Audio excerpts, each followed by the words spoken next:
दोस्तों, क्या आप जानते हैं कि हर साल अरब कंट्री हज के जरिए $8 बिलियन का बिजनेस करती है और उम्रा से तकरीबन $4 बिलियन का। क्या आप यह भी जानते हैं कि तकरीबन 1400 साल पहले इस काबा में 360 देवी देवताओं की इबादत की जाती थी और उस वक्त एक नहीं बल्कि इस तरह के कई काबा हुआ करते थे, जिसका जिक्र खुद इस्लाम हदीस में देखने को मिलता है। और क्या आप यह भी जानते हैं कि हर साल हजारों लाखों मुस्लिम लाम को त्याग रहे हैं और खुद को एक्स मुस्लिम बताकर इस्लाम की प्रैक्टिसेस को फरेब यानी झूठा बता रहे हैं। तो आखिर क्या है हज का वह काला सच जिसे अब तक पूरी दुनिया से छुपाया गया? क्या वाकई जन्नत से खुदा ने इस मजहब के लिए कोई फरिश्ता भेजा था या इस्लाम महज बेगुनाहों की कत्लगाह है? और आखिर इस्लाम में जानवरों के साथ संभोग करना क्यों जायज ठहराया गया है? क्या वाकई इस्लाम और उनकी प्रैक्टिसेस 1400 साल पहले के अरेबिक कल्चर से कॉपी किया गया है? अगर आप भी मजहब इस्लाम की हज और काबा से जुड़ी असली सच्चाई नहीं जानते तो यह वीडियो सिर्फ आपके लिए लाई हूँ, क्योंकि इस वीडियो में हम हज और काबा से जुड़ी उस सच्चाई को आपके सामने पेश करूंगी जिसे आज तक हम सबसे छुपाया गया और जन्नत के नाम पर इस्लाम को सिर्फ कमाई का जरिया बनाया गया। तो दोस्तों, हज की असल सच्चाई जानने के लिए बस वीडियो के आखिर तक बने रहिए। इसके अलावा हम आपको यह भी बताऊंगी कि कैसे दीन इस्लाम सिर्फ एक स्पेसिफिक कल्चर का कॉपी किया हुआ मजहब है। तो चलिए वीडियो शुरू करते हैं। वीडियो में आगे बढ़े उससे पहले अगर आप एक सच्चे हिंदू हैं तो सब्सक्राइब करें हमारे YouTube चैनल को। 2 मिलियन के आसपास लोग सऊदी अरब जाते हैं, जिसमें 1.5 से 2 लाख मुस्लिम भारत से भी शिरकत करते हैं।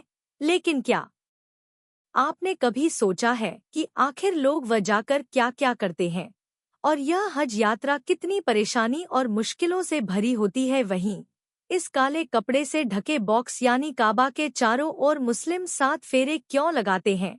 वहीं फेरे लगाने के बाद इस काले पत्थर यानी ब्लैक स्टोन को लोग क्यों चूमते हैं? क्या वाकई इसे इब्राहिम जन्नत से यहाँ लेकर आए थे या यह महज आस्था के नाम पर लोगों को बेवकूफ बनाने का जरिया है? दोस्तों, आखिर यह हज है क्या और इसके लिए मुस्लिम क्या क्या टिप्स अपनाते हैं?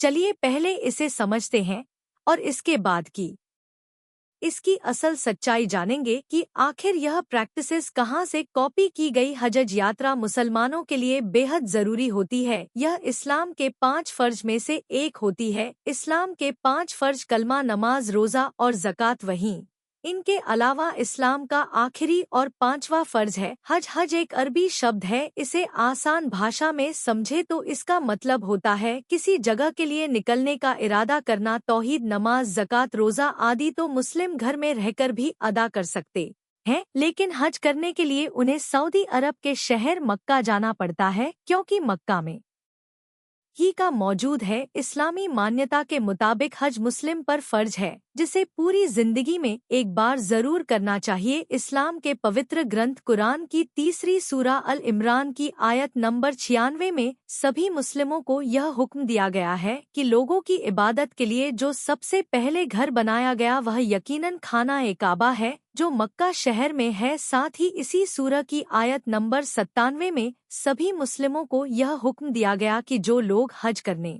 के काबिल हैं वह मक्का पहुंचकर जरूर हज करें।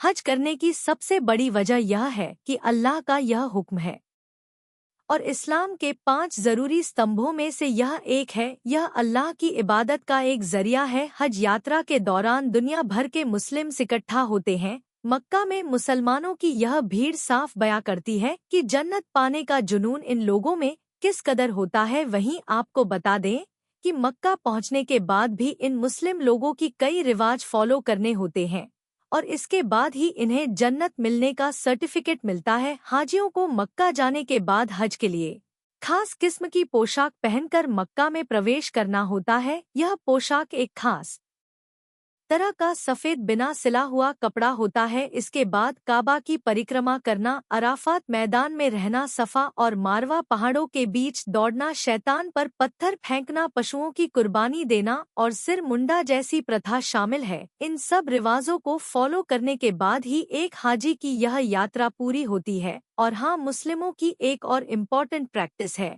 और वह यह कि हज के दौरान काबा की परिक्रमा करने के बाद काबा में मौजूद इस काले पत्थर को चूमना, इसे मुस्लिम लोग जन्नत से भेजा गया खुदा का एक तोहफा भी समझते हैं।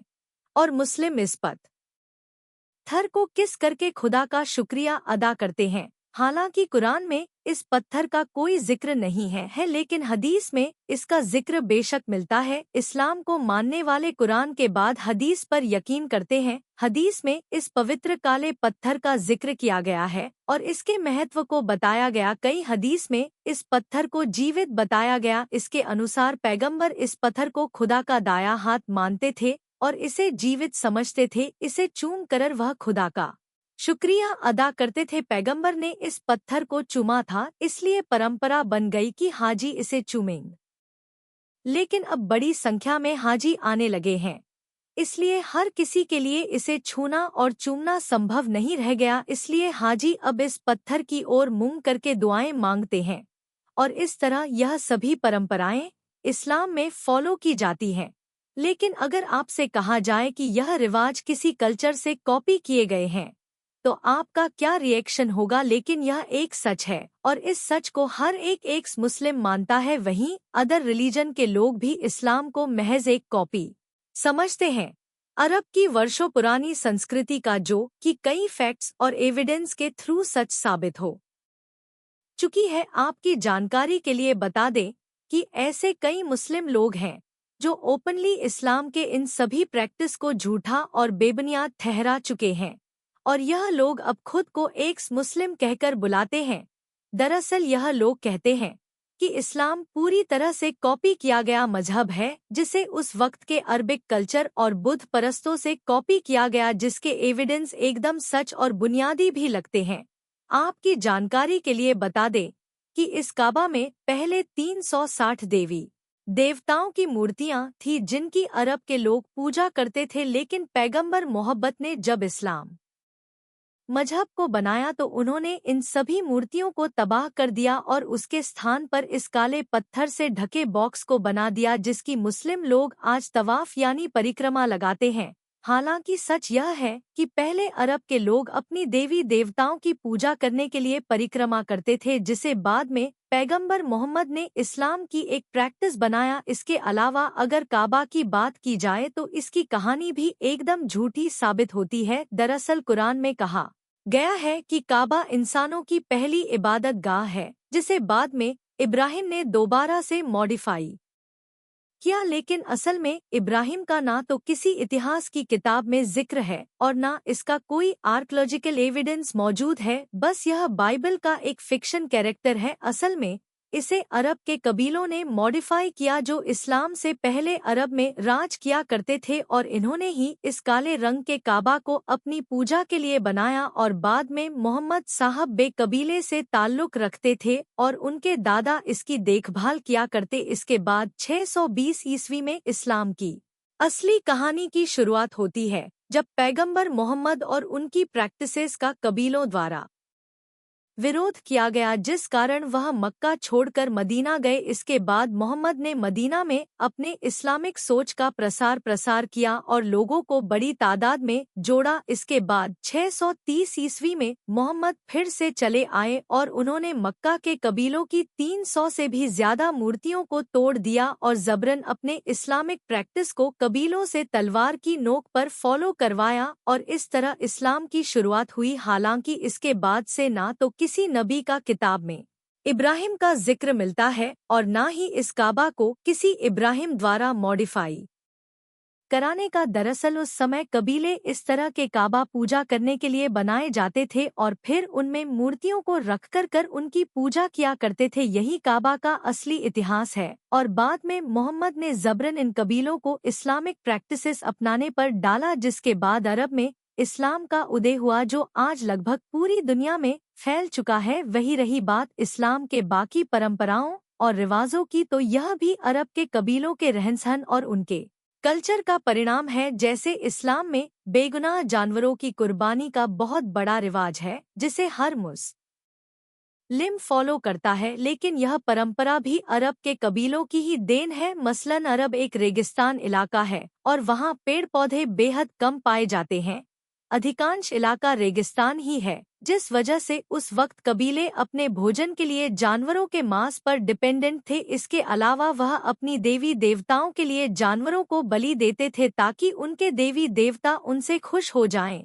इस तरह की उनकी मान्यता थी। यही मान्यता बाद में मोहम्मद साहब ने कॉपी करके इस्लाम की मान्यता में कन्वर्ट कर दी, जिसे आज इस्लाम में कुर्बानी कहकर जानवरों को मारा जाता है। इसके अलावा जो दूसरी मान्यता है वह है किबला, जो इस्लाम से पहले भी पूरी तरह से एडजस्ट करता था, जिसे यहूदी लोग अपने कल्चर में फॉलो करते थे। लेकिन इसके बाद मोहम्मद साहब ने काबा की ही अपना नया किबला बना लिया और उसकी तरफ मुंह करके सभी मुस्लिम नमाज अदा करने लगे, जो कि पहले यहूदी लोग फॉलो करते थे। इसके अलावा आज मुस्लिम जो तवाफ करते हैं, यानी कि काबा की परिक्रमा, वह भी पगन से कॉपी किया गया रिचुअल है। दरअसल हदीस में इस बात का जिक्र किया गया है कि पहले पगन्स इस तरह तवाफ करते थे, जिसके बाद मोहम्मद ने इस्लाम में भी इस रिचुअल को ऐड कर दिया। इसके अलावा सही यानी कि सफ़ा और मारवा नाम के दो पहाड़ों का चक्कर लगाना, यह भी पगन से चुराया गया है, जिसका जिक्र भी हदीस में साफ मिलता है। यह एक तरह की जहानियन हुआ करती थी, जिसके बाद में मोहम्मद साहब ने इस्लाम में एक कंडीशन बनाकर अलाव कर दिया। इसके बाद काबा के इस ब्लैक स्टोन, जिसे मुस्लिम लोग जन्नत का पत्थर मानते थे, उस भगवान के डर से उसकी पूजा करते थे। जी हाँ, आपको बता दें